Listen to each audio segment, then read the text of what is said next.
What's up, everybody? Welcome to Podcast Now. I'm Alex, and in this video, I want to talk about what Ray Fisher has to say again on Joss Whedon, and not just Joss Whedon, but the Warner Bros. Executives, a lot of higher-ups at Warner Bros., and it's not good. It's not good. I retweeted the thing that he said about Gal Gadot, and we'll talk about that in this video, but I do want to open up by saying this. Like, obviously, there's been investigations, and there's been, like, discipline, and some things have just kind of been, either swept under the rug or, like, they've been dealt with, but just kind of quietly, which maybe is the same thing. But, all of that being said, if what he said is true, okay, these people are garbage. These people are human pieces of garbage, okay? And it shouldn't surprise you that much, considering, well, we have a person, Harvey, I won't say his last name. We have a Jeffrey, I won't say his last name. I don't, especially on YouTube, you don't want to say these things. But Hollywood, I always say this, Hollywood is literally filled with just horrible people. Even people that are perceived as good, okay,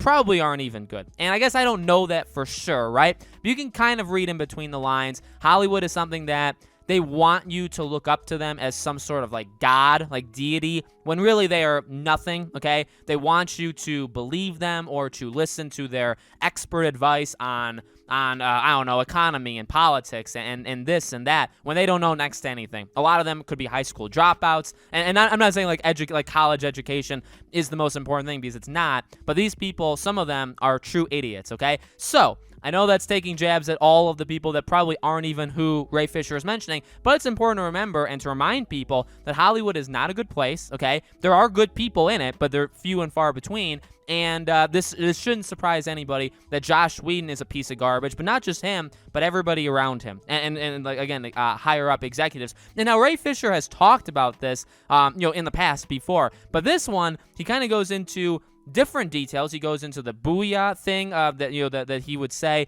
in Justice League, and how that was just a very big deal kind of all around. He talked about Gal Gadot. So what he said about Gal Gadot really is actually kind of crazy. So I want to read this from the article, and it says, the biggest clash, sources say, came when Whedon pushed Gadot to record lines she didn't like, threatened to harm her career, and disparaged Wonder Woman director Patty Jenkins. While Fisher declines to discuss any of what transpired with Gadot, a witness on the production who later spoke to investigators say that after one clash, Josh was bragging that he's had it out with Gal. He told her he's the writer and she's going to shut up and say the lines, and he can make her look incredibly stupid in this movie. A knowledgeable source says that Gadot and Jenkins went to battle, culminating in a meeting with then Warner Bros. Chairman Kevin, I don't know, I've never known how to say his last name, so I just won't even try. Asked for comment, Gadot says in a statement, I had my issues with Whedon, and Warner Bros. Handled it in a timely manner. And right before that, it says a knowledgeable source says that Gadot had multiple concerns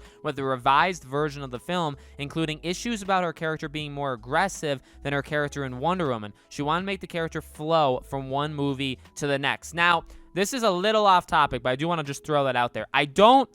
She has the right to her opinion. I'm not going to say that Gal Gadot doesn't have the right to her own opinion. And Wonder Woman, obviously she portrays her, so she's going to have very strong feelings, and she believes, that she knows, the best, I guess, for the character. And I'm not, again, saying that's right or wrong. But what I will say, just for that part, the Wonder Woman in Zack Snyder's Justice League, the Wonder Woman, I would even say, in Batman vs. Superman, is, I think, the best. Now, like, Wonder Woman as a movie, I still think is maybe the best movie in the DC universe, DCEU. Maybe Zack Snyder's Justice League is my favorite besides that. But when she says, like, it's too aggressive, like, her version in Zack Snyder's Justice League is brutally I mean, if you guys didn't see the ending, that's aggression. There's a lot of other things where she's just, well, I guess, like, aggressive. What does she mean there? Like, does she mean, like, her fighting style? Does she mean how she is literally portrayed? Because I didn't really get that from Joss Whedon's Justice League in the first place. But the Wonder Woman that she portrayed in 1984 was, I would say, downright terrible. Probably the weakest superhero we've ever seen in cinemas over the last little while. Okay, wind stopped her in that movie. So I mean, we can attack that movie all we want. But that is just an aside. I think I don't really agree with that. I love the version of her and how powerful and just how strong she is in Zack Snyder's Justice League. Okay, that's the one that I guess I would prefer. All right, so that, but that aside, the rest of it, I mean, what in God's name happened here? And that's you can keep going, right? There's talks that he had problems with Jeremy Irons.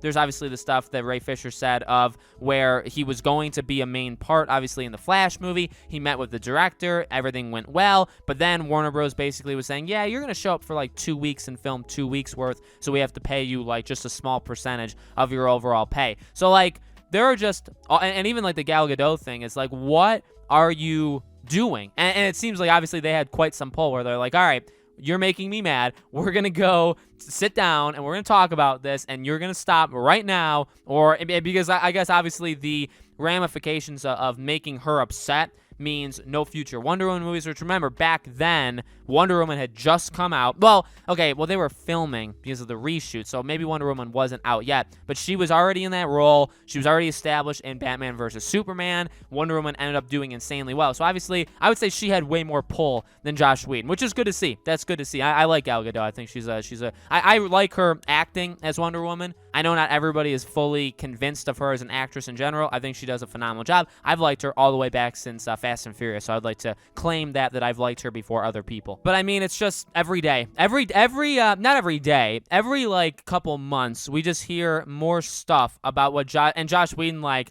talking in some sort of like, I don't even know, like the kind of speech he was saying this to Ray Fisher when he was doing the Cyborg line. Like why do these people continue to get jobs? Now, I guess Joss Whedon hasn't really done that since then. He's been kind of fired from almost everything since then. I'm not a supporter of cancel culture. I've said that multiple times. I've stood by, and I don't care what people say about it. And you can disagree. I'm not saying you're not allowed to disagree, but I stood behind Gina Carano. I can stand behind anybody, good or bad. I guess not good or bad, because if you do things like that are illegal, okay, there's obviously something wrong there. But whether I agree with them or disagree with them, I still stand behind that they shouldn't be kind of taken out. All right, but something like this, okay, this is different.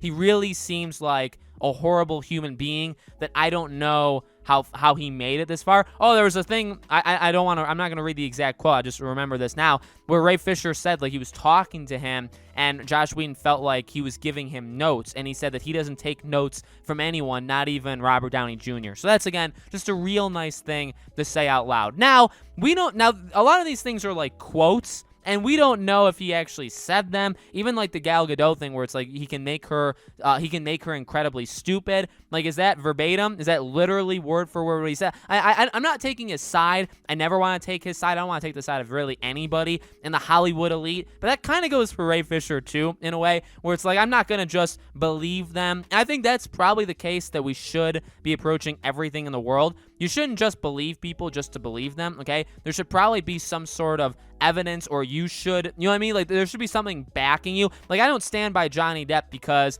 I'm just, I'm blind to the situation. No, like, I think that the judge didn't, like, literally just bypass most of the stuff that he brought to the table. Amber has done certain stuff, right? So, like, obviously that's a different situation. But, like, for this, like, I don't think we should be believing Ray Fisher just to believe him. Just because he is who he is doesn't mean you should believe him. But when he provides facts, which seemingly he has so far, and things have been backed up, and investigations have been done, and all this stuff, and every couple months, it seems like even what he said years ago continues to be more and more true, then yeah, obviously, I think it's okay to believe him. But at the same time, some of these things are kind of quotes, and it's like, all right, well, are all of them 100% true? Either way, I don't think Joss Whedon is a good person. I don't think just the whole situation. But there was people that stood by him. And at the end of the day, he was allowed to do all this stuff at the time. Now, it seems like some of the stuff did have, like, consequences for him, where it's like, hey, you can't, like, for Gal, you can't do this to her. You know what I mean? Like, you better step back because we're not letting that happen, which is good. I would just wish, and I'm sure everybody else wishes, that they probably did that for everybody. I mean, Jason Momoa, there was talks that he did stuff with him. Ben Affleck seems like he hated the whole entire thing as well. So, like, filming his version of Justice League, I don't hate his version. I've talked about that before. I think I probably hate it now that I've seen Zack Snyder's. But back when I watched it like 2 weeks before Snyder's Justice League, I didn't hate it all that much. I don't think it's a good movie, but I didn't hate it. But from all the behind the scenes stuff that we've heard, it literally seems like a nightmare. And again, I'm never going to say like boo-hoo, like woe is them for collecting millions of dollars to film a movie, to act as a superhero. I don't think that's reason for us to cry for them. but it does seem like it was a living hell for like actually most of them when they were doing it. So I can sympathize with that, by the way. I don't sympathize for them probably still collecting their millions for doing it, but the fact is, it still is a job, by the way. It still is a job, and it does not seem like it was an easy job, because it seems like not just Josh Whedon, but the people behind him, or I guess above him, really are not that great, and some of them are still there, and they're not that great of people. So, again, not that surprising. Hollywood is full of just garbage, trash, corrupt human beings, okay, in general. Again, they kind of look to themselves. And Josh Whedon seems like one of those people, by the way, that kind of looks to himself as, like, higher than everybody. What's funny is, I think anybody should know that he believes, and probably a lot of them believe, that they're better than us, the common people, right? The ones who kind of just, work that 9-to-5 job and pay for the movie that they're that they make. But what's funny with him, funny, kind of not funny, is that he also thinks he's better than the other people. So like Josh Whedon believes he's better than Gal Gadot. He thinks he's better than Ben Affleck. You know what I mean? So on, which is pretty funny when they do it to themselves, right? Again, funny in a not funny sort of way. So let me know, guys, in the comments below, what'd you think? What'd you think about really anything that Ray Fisher or anybody else has said about Josh Whedon, about the Warner Bros. Executives? Let me know in the comments below. As always, make sure you guys are subscribed to this channel. Hit the bell icon so you guys know when all these videos go up. If I ever see, I love talking about this kind of stuff, so I can definitely do more of it as more stuff probably comes out over the months, over the years. All of my social media stuff, my Twitter, my second channel, my Twitch, my Discord, all that stuff is in the description below if you guys want to check it out. Thank you so much for watching. I truly do appreciate it. I hope to see you all on the next video.